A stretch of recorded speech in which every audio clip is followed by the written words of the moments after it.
This is a download from BBC Learning English. To find out more, visit our website. 6 Minute English. From bbclearningenglish.com. Welcome to 6 Minute English, the programme where we explore an interesting topic and bring you 6 items of useful vocabulary. I'm Neil. And I'm Dan. Now, Dan, have you ever wanted to become invisible? Invisible? Oh, impossible to see. Of course, who hasn't? Well, how about this? Most of us think we are in fact invisible, at least some of the time. We'll be looking at the invisibility cloak illusion in this programme. Fascinating. And in that phrase, we heard our first 3 words. Invisibility, the state of being invisible. A cloak is a long piece of material worn like a coat around the shoulders. And the third word in that phrase, an illusion, is something that seems real but isn't. Okay, question time. Which of these stories features an invisibility cloak? Is it A, The Hobbit, B, Harry Potter, or C, The Invisible Man? I know they're all connected to invisibility, but I'm going to say A, The Hobbit. Okay, we'll reveal the answer later on. Now, let's hear more about this invisibility cloak illusion. What's the theory, Neil? Right, imagine you're sitting in a crowded train.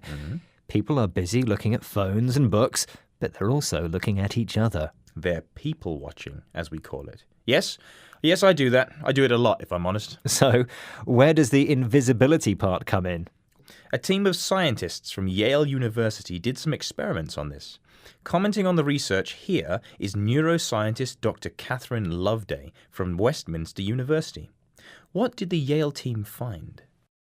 So this study, they asked people that. They first of all did an online survey, and then they asked people after they'd sat in a canteen how much they were watching somebody and how much they thought those people were observing them. And there was always a mismatch. People always thought they were more observational than the people who were watching them. So, people think they observe others more than others watch them. Everyone thinks they aren't observed very much. It's almost as if they're invisible to others, or wearing an invisibility cloak. And the difference between how much they are actually being watched and think they're being watched is what she calls a mismatch. It's the difference between two things. They're two things which don't match. In other words, it's not true that people aren't watching us, which is why the idea of having an invisibility cloak is just an illusion.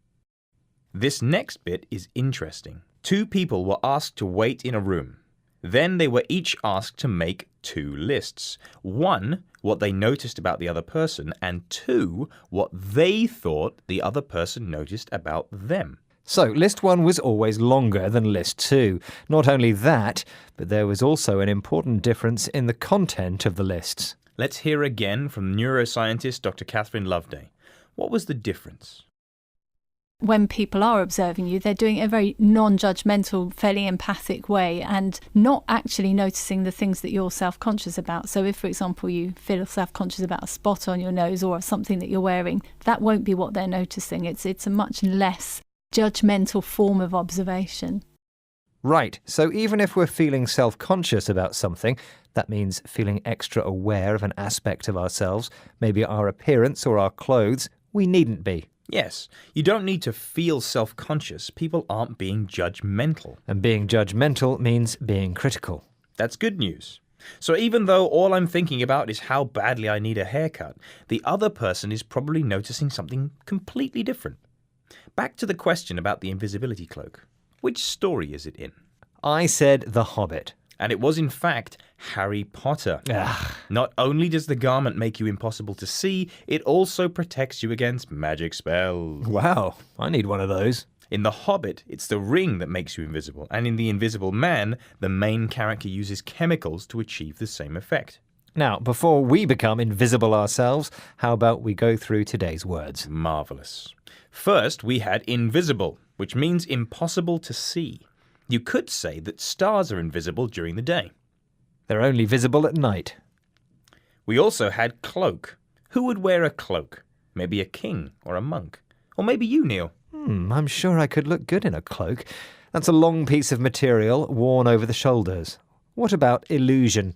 Illusions appear to be true, but they're not. It can describe an idea. You could say a politician has the illusion that everything he says is true.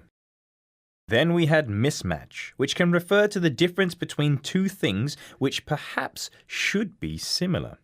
There's a mismatch between what Michael says and what he does. Who's Michael? Just an example. You could also say that Michael and Simone are an unlikely couple. They seem very different. They're a bit of a mismatch. What is it with you and Michael? One, he doesn't exist, and two, I think you're being judgmental. Well, I'm criticizing him, so yeah, you're right. I'm being judgmental. Perhaps I should stop. It's just that I'm in love with Simone myself and I get all nervous and self-conscious when I see her. You mean you become embarrassed about what she might think of you? You become self-conscious. I do. Even though she doesn't exist either. Well, only in my examples. Sometimes I wish I really did have an invisibility cloak. Hey, hang on, Dan. Where have you gone? Ha ha, very funny. I'm still perfectly visible. Time to go. But do visit our Facebook, Twitter, Instagram, and YouTube pages, and of course, our website. Goodbye for now. Bye. Goodbye. 6 Minute English. From the BBC.